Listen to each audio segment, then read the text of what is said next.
એસીબીને પહેલીવાર હાથ લાગ્યું છે સચિવાલયમાં નોકરી કરતો અધિકારી। આરોગ્ય વિભાગનો અધિકારી સચિવ 15 લાખની લાંચ લેવાનો આરોપ તેની ઉપર લાગ્યો છે। ડેન્ટલ કોલેજનો પૂર્વ ડીન ગિરીશ પરમાર લાંચ લેતા એસીબીના સકંજામાં ઝડપાયો છે। અધિક સચિવ દિનેશ પરમાર એસીબીની પકડથી બહાર શાહીબાગની અરહમ સોસાયટીના બંગલાથી પકડાયો છે। गिरीश परमारे दिनेश परमार वती लांच લીધાનો આરોપ લાગ્યો છે। દિનેશ પરમાર રાજ્ય સરકારમાં અધિક સચિવ તરીકે ફરજ બજાવે છે। મુદત પૂરી થયા બાદ આરોગ્ય વિભાગમાં એક્સટેન્શન પર છે દિનેશ પરમાર હજુ તેની ધરપકડ નથી થઈ। પુરાવા એકત્રિત કર્યા બાદ તેની ધરપકડ કરવામાં આવશે। તો શાહીબાગની અરહમ સોસાયટીના બંગલા બહારથી ગિરીશ પરમારની ધરપકડ કરી લેવામાં આવી છે।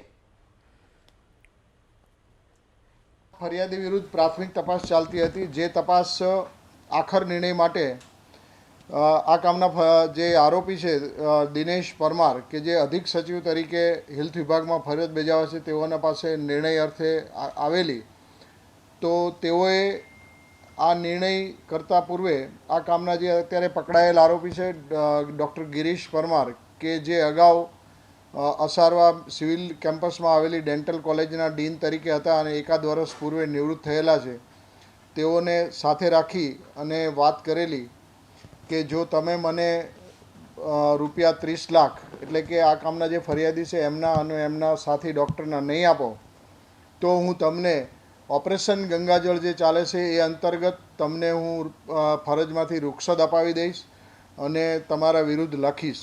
એવું નક્કી થયેલું કે 15 લાખ રૂપિયા અત્યારે નિર્ણય પૂર્વે આપીશું અને 15 લાખ રૂપિયા નિર્ણય થઈ જાય ત્યાર પછી આપીશું। જે અંતર્ગત રૂપિયા 15 લાખ લેવાના હતા તે લેવા માટે ડૉક્ટર ગિરીશ પરમારે વારંવાર આ કામના ફરિયાદીને ફોન કરેલો અને પોતાના ઘરે નાણાં આપી જવા માટે જણાવેલું, જેથી ફરિયાદીએ એસીબીમાં ફરિયાદ કરેલી અને એ ફરિયાદ આધારે ટ્રેપના આયોજન કરેલું, જેમાં અમારા પોલીસ ઇન્સ્પેક્ટર SN બારોટ અને શ્રીમતી અંજના ચૌહાણે ટ્રેપનું આયોજન કરી અને રૂપિયા 15 લાખ લેતા ડૉક્ટર ગિરીશ પરમારને રંગે હાથ ઝડપી લીધેલ છે।